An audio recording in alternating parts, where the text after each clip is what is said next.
Desenvolvimento humano, qualidade de ensino e aprendizagem. Qual a relação entre eles?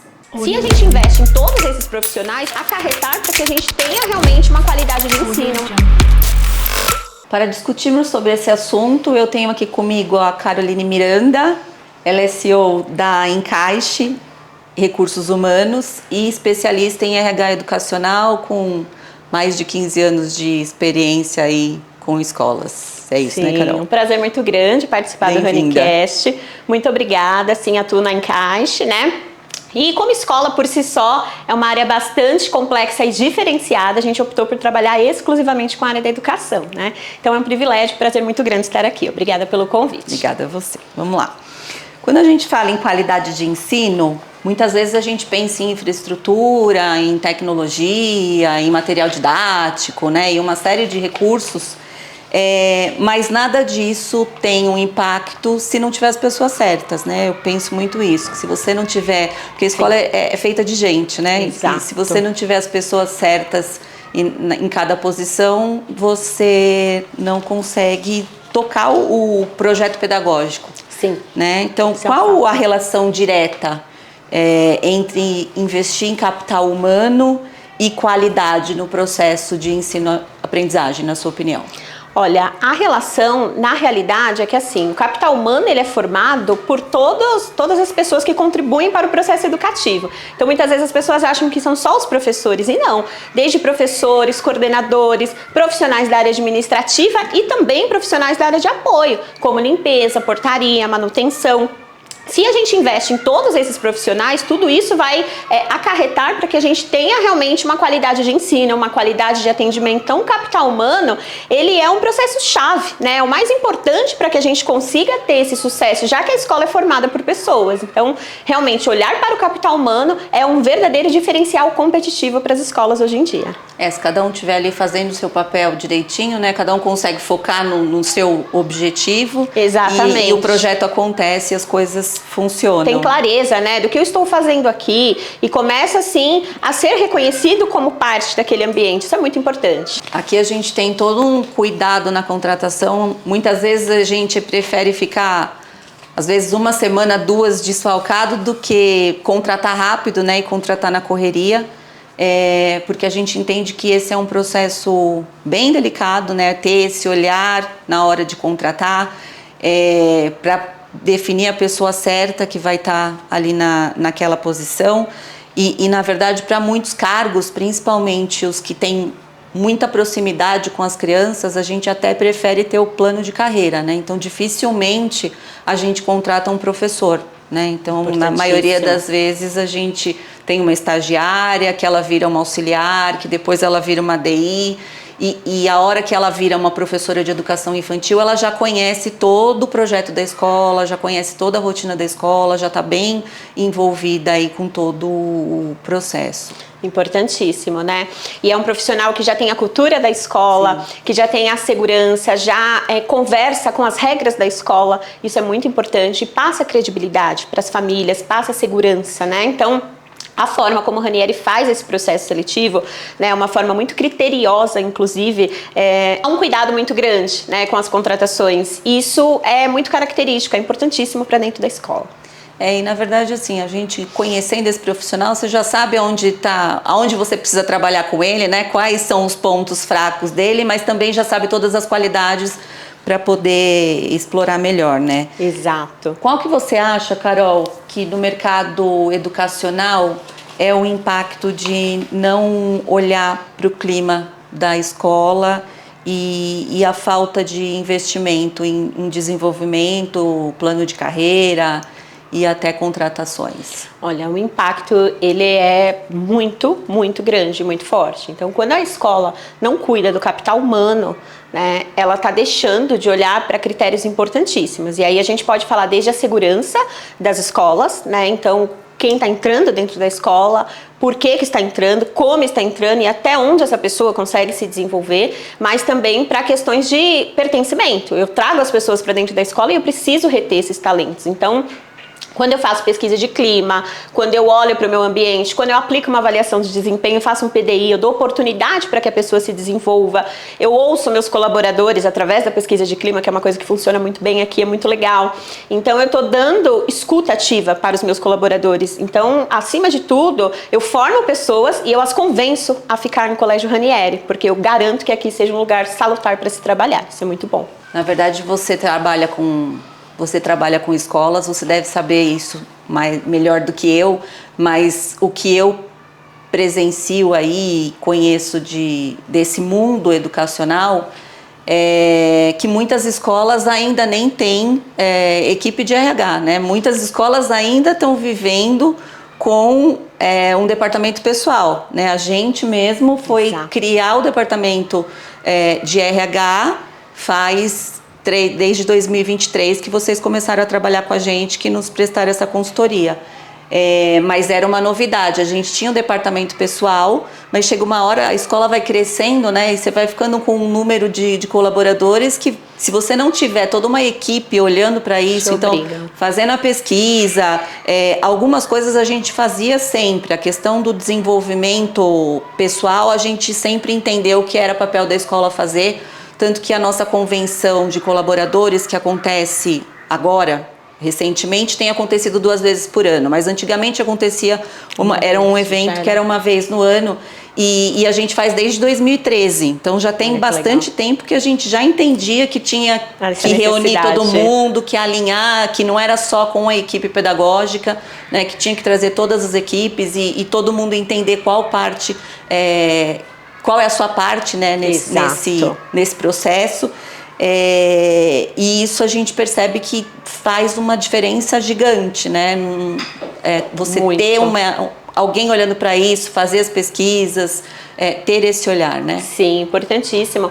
E, de fato, quando uma escola fala, eu quero colocar uma área de RH, a gente já fica com os olhinhos brilhando, porque realmente a gente sabe o quanto isso é importante. E tudo bem, quando a escola começa, muitas vezes, prioridade não é essa, né? Eles vão focar no core e vão focar no pedagógico. Só que a escola é feita por pessoas e vai ter um momento que, inevitavelmente, vai precisar olhar para isso, né? Então, ter uma área de recursos humanos é garantir que esses processos aconteçam, porque a liderança, ela está 100% engajada, envolvida em fazer isso acontecer, mas é o RH quem cuida, é o guardião desses processos da gestão de pessoas. Então, sim, uma área de RH, ela vai garantir ali que a escola valorize o capital humano e que ela tenha processos eficientes, desde a contratação até a hora que esse colaborador sai da minha instituição, né? Então, eu cuido dele do início ao fim da jornada dentro do colégio, eu promovo uma experiência, eu deixo de trabalhar por um contrato, né, e trazer pessoas, e eu começo a cuidar da experiência do meu colaborador. E fica tudo muito mais profissional, né? Até a questão da avaliação de desempenho, né? De você conseguir dar uma clareza e até usar algumas ferramentas de RH, que também é uma coisa que a gente começou a usar desde 2023, facilita muito o dia a dia, né? Sim, a gente dá um direcionamento. Então, muitas vezes eu estou trabalhando, mas eu estou no modo automático.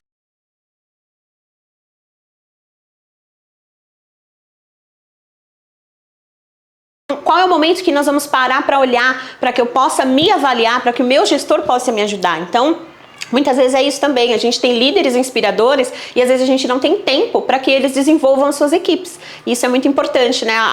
Esse olhar para a gestão de pessoas trouxe muito isso, né? Então, o gestor, ele passa a fazer um PDI, ele passa a ter um momento mais próximo com o seu colaborador, ele passa a justificar e, acima de tudo, guiar o desenvolvimento embasado em dados, para não ter aquela questão da subjetividade. Eu acho que você poderia melhorar nisso. Não, olha, de acordo com os dados, nós levantamos e é isso. Então, isso muda todo o cenário e traz muito mais força e credibilidade para esse processo. Carol, na sua opinião, como que a gestão de pessoas pode fortalecer esse senso de pertencimento e propósito com os colaboradores? A gestão de pessoas, na verdade, ela é um processo-chave, né? Então, quando eu cuido desses processos, eu consigo, de fato, garantir que as pessoas se sintam parte de algo maior. Então, hoje, a gente não fala mais que as pessoas só trabalham pela questão salarial ou pela necessidade, elas trabalham por um propósito. Olha que gigante, a escola transforma a educação, mas muita gente às vezes nem tem noção do impacto do seu trabalho. Ela sabe que ela precisa tirar isso daqui e colocar aqui, mas ela não sabe por quê,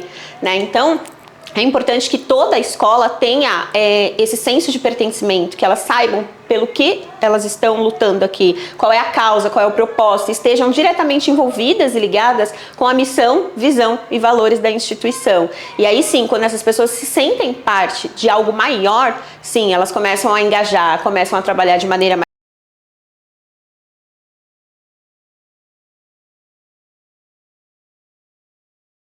meu atendimento seja de qualidade, porque são as pessoas que vão se movimentar em prol disso. Na verdade, hoje a gente tem não só o calendário de alunos, né, que a gente segue todo um calendário o ano inteiro, que a gente tem algumas práticas aí que acontecem, mas a gente também tem o calendário de RH, né, para ter ações, para garantir que haja mesmo, que esses processos aconteçam e que sejam dentro de um determinado período, né? Então a gente tem lá o período de avaliação de desempenho, agora o pessoal acabou de fazer a pesquisa de clima, que acontece no começo do ano e no meio do ano também. A gente tem a cada mês uma ação com os colaboradores para engajar mesmo, para que eles possam se reunir também e trabalhem em algum tema específico. Então tudo isso a gente sente que vai dando mais, as pessoas vão se envolvendo mais e isso acaba de certa forma aparecendo no dia a dia, né, com as crianças, que é esse o nosso principal foco. E esse momento que vocês fazem da convenção de colaboradores, ele é muito rico, porque ele integra as pessoas. Então, muitas vezes, a pessoa de um departamento X não fala com a do outro departamento. O dia a dia é muito corrido e a gente sabe, escola é assim, né? Mas quando você para fazer esse movimento, as pessoas realmente olham ali, elas se integram, elas começam a conversar um pouco mais no dia a dia, porque fizeram aquela primeira conexão. Então, além de você trazer essas pessoas para a cultura da escola, também está integrando, que é muito importante também para o clima. Não fica aquela coisa de um achar que o problema é do departamento do outro, então acaba gerando mais envolvimento e mais parceria também, né, quando tem um problema. Exatamente. Na verdade, todos esses processos, eles ajudam também a gente a trabalhar todo o desenvolvimento socioemocional que a gente acha tão importante trabalhar com os alunos, a gente trabalha também com os colaboradores, né? Porque, de certa forma, não adianta a primeira ação do professor tem que ser o exemplo, né? Então, não adianta falar, olha, você precisa saber conversar com seu amigo se, de repente, a equipe não sabe conversar entre si ou conversar com os alunos. Então, tudo isso é trabalhado entre eles também e eles começam a perceber mais ainda a importância de trabalhar com os alunos. Até a própria questão da avaliação, né? Eu acho que deixa de ver a avaliação só como aquele momento que eu vou ver se meu aluno aprendeu ou não aprendeu e qual é a nota que ele tem, mas deixa eu olhar para isso e ver a partir disso agora o que eu posso fazer para que ele possa melhorar, né? E progredir. Exato, esse é um ponto que vai se tornando uma cultura, né? Porque eu tô passando por um processo, normalmente o primeiro processo de avaliação de desempenho gera aquela tensão na escola, porque nossa, eu vou ser avaliada e como vai ser, e depois vai se tornando um ciclo natural, né? E passa a ser cultural isso, nossa, agora é uma oportunidade de eu sentar, conversar, entender o que eu fiz que foi muito bom e o que eu posso fazer daqui pra frente para eu atingir os meus objetivos, né? Então isso traz um alinhamento, e aí o professor começa assim a associar isso na sala de aula, que a gente sabe que acontece, mas também ele começa a pensar como eu posso ajudar esse aluno a atingir todo o seu potencial, tal como estão fazendo comigo, né? Então, isso é muito importante. Um exemplo, né? Isso mesmo. Como que as famílias têm percebido esse trabalho de gestão, Carol, na sua opinião? Será que elas imaginam que as escolas, assim como a empresa que elas trabalham, tem todo esse olhar para a gestão de pessoas? O trabalho que acontece nos bastidores é intenso, a gente sabe. E assim, muitas vezes a família vai perceber lá na outra ponta. Claro que algumas famílias que têm contato direto com o mundo corporativo, elas acabam identificando alguns desses processos, né? Você trabalha em empresas que têm esses eventos que acontecem, realmente você começa a olhar e falar, nossa, ó, na escola do meu filho e da minha filha tem também. Isso é importante. Mas o fato é que a família vai sentir lá na outra ponta, né? Então, quando eu estou fazendo a pesquisa de clima, Eu estou ouvindo meus colaboradores e o que eles esperam. E depois que essa pesquisa de clima acontece, a escola cria uma série de ações junto com toda a liderança para ver como a gente pode cuidar e melhorar isso. Então, quando eu melhoro esse clima, o meu colaborador está mais feliz, o meu atendimento está melhor. Então, realmente, isso vai impactar lá na outra ponta, no processo de ensino-aprendizagem. Quando a família chega e é muito bem atendida na portaria, como eu fui quando eu cheguei aqui no colégio. Então, na recepção, quando você tem, por exemplo, no programa de metas da escola, um padrão de atendimento. A minha escola precisa ter aquele padrão de atendimento. Então, o pai, ele não vai passar X tempo sem ser atendido. O problema dele vai ser resolvido de forma pontual e assertiva. Isso tudo por quê? Porque tem todo um trabalho de capacitação. Estou treinando meus colaboradores, colocando todo mundo na mesma página. Então, sim, a família começa a sentir, mas ela sente na experiência que ela vive dentro da escola. Carol, quais práticas podem ser adotadas para garantir que a equipe esteja preparada aí para os desafios da educação contemporânea, na sua opinião? Olha, o primeiro ponto é que a escola tenha, como você mencionou, Jana, um RH estratégico, né? Então, que realmente saia ali do DP, passe por todo o desconforto que é mudar, porque é uma escolha que custa tempo, né, que custa resistência, e a gente sabe disso. Então, acho que o primeiro passo é você ter essa visão, realmente, de trazer para a escola uma área para cuidar de pessoas, já que a escola é feita de pessoas, né? E depois disso, você implementar, como aqui no Ranieri tem todo um calendário estratégico de RH. Então, eu vou ter pesquisa de clima, eu não tenho um melhor modelo ideal, comece e depois vai aperfeiçoando, que é o processo, como sempre acontece aqui, né? Então, avaliação de desempenho, uma descrição de cargos. Por que eu vou ter uma descrição de cargo? Para que a pessoa saiba o que ela está fazendo, como ela deveria fazer, o que se espera da função dela, o plano de carreira. Mas de repente eu não consigo para todo mundo, ok, mas dentro daquilo que a gente consegue, a gente faz, a gente desenvolve. Então, uma pesquisa de mercado para eu saber que realmente os meus salários são competitivos em áreas X e Y, a minha estratégia é ser mais agressiva, em outras nem tanto, e tudo bem. Então eu preciso ter essa consciência também, ter a escuta dos colaboradores, formação dentro da instituição para líderes também é muito importante. Então, quando os líderes abraçam esse projeto, os líderes abraçam a gestão de pessoas, a gente acaba se antecipando a muitas questões. Então, quando eu sei, por exemplo, que um colaborador não está indo muito bem e o líder ele tem uma conexão forte com o RH, eles já vão se antecipar, vão entender o que eles podem fazer para segurar essa pessoa, se é um momento de realocar, porque isso às vezes também acontece, olha, ela não está bem naquela área, mas nessa ela vai embora se a gente der oportunidade, legal? Então vamos aproveitar esse potencial. Ou de repente entender que o ciclo daquela pessoa encerrou, e aí sim o nosso RH já está preparado para isso, né? Então o calendário, o planejamento, tal como a gente faz para o pedagógico, na gestão de pessoas, ele que vai garantir ali todo o sucesso. E ter uma área de RH, obviamente, cuidando e guardando, né, dessa área tão importante da escola.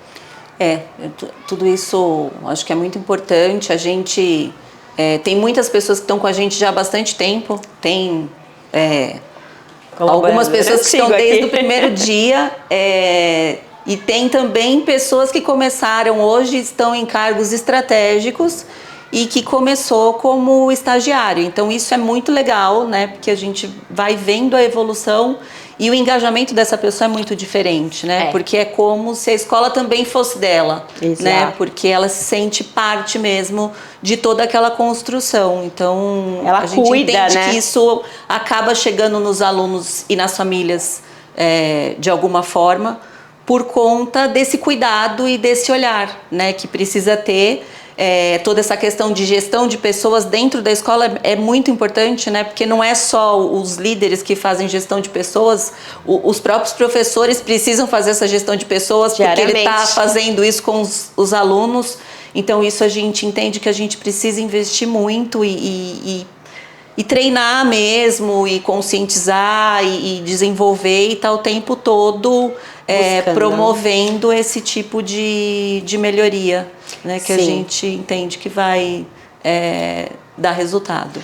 Porque os desafios, eles não param, né? Cada dia está mais desafiadora a sala de aula, os outros ambientes, as pessoas, sim, porque a vida de todo mundo é muito corrida. Então a gente precisa se preparar cada vez mais. Não adianta falar, hoje eu estou pronto, amanhã eu já não estou. Os desafios, eles são constantes e a gente precisa entender, assumir que nem sempre estaremos 100% preparados, mas que estaremos sempre buscando nos preparar. Acho que isso é importante. Na época da pandemia, a gente fez questão de tentar segurar o máximo possível, né? A gente praticamente, algumas equipes não faziam sentido existir porque a aula remota, o professor dava conta dela tranquilamente, não precisava de auxiliar, não precisava de estagiária, mas a gente fez questão de manter esse pessoal justamente porque a gente sabia que quando voltasse era importante a gente não ter uma equipe inteira nova, né? Então acho que essa questão da rotatividade também é uma preocupação das famílias, né? De ter, às vezes a gente até tem algumas resistências das famílias que a gente precisa trabalhar porque o mundo ideal seria que o mesmo professor e a mesma auxiliar acompanhasse esse aluno pela vida escolar toda dele, mas a gente entende que isso às vezes não é possível e que também não é muito bom para a criança, né? Então, mas a gente também se preocupa em ter uma equipe que esteja muito bem relacionada entre si para que as informações possam correr, né? Para que o pai não precise começar do zero toda vez que ele muda de coordenador, toda vez que ele muda de professor, porque existe uma comunicação interna entre a equipe que essas informações circulam e que a gente consegue entender aí todo o histórico do aluno, porque a gente percebe que isso faz diferença, né, no resultado. Às vezes você já está num ponto com aquele aluno, se não tem isso, acaba voltando para trás. Então a gente procura olhar para isso para garantir isso também. Sim, isso é muito importante, né? E a confiança da família, ela tem que estar na escola. Então a escola cuida de todo esse processo, a escola garante. Então às vezes a gente vai ter uma rotatividade natural, tudo bem, né? Pós-pandemia a vida das pessoas muda, a pessoa recebe uma proposta, muda de cidade, muda de área, muda de ciclo, isso vai acontecer sempre, tá tudo bem. Mas garantir que ter a tranquilidade de saber que a escola está aqui para garantir os processos. Então quem entrar vai entrar muito bem preparado, vai entrar muito alinhado, né? Vai conseguir dar continuidade a esse trabalho de excelência. E acho que é isso que faz muita diferença aqui no Colégio Ranieri. Tem esse cuidado, tem esse olhar. Então, tudo bem se houver uma rotatividade às vezes, isso vai acontecer, né? Mas eu tenho a tranquilidade de que a escola vai me garantir o melhor atendimento. Por quê? Porque ela investe em pessoas, porque ela cuida dos processos. Então, isso é muito importante. Obrigada pela conversa. Obrigada, sempre um prazer estar aqui. Muito obrigada e parabéns. Vocês também podem contribuir com o RaniCast enviando sugestões de pautas lá nos comentários. Nos sigam no nosso canal do YouTube e na nossa conta do Instagram e também do Spotify. Até a próxima!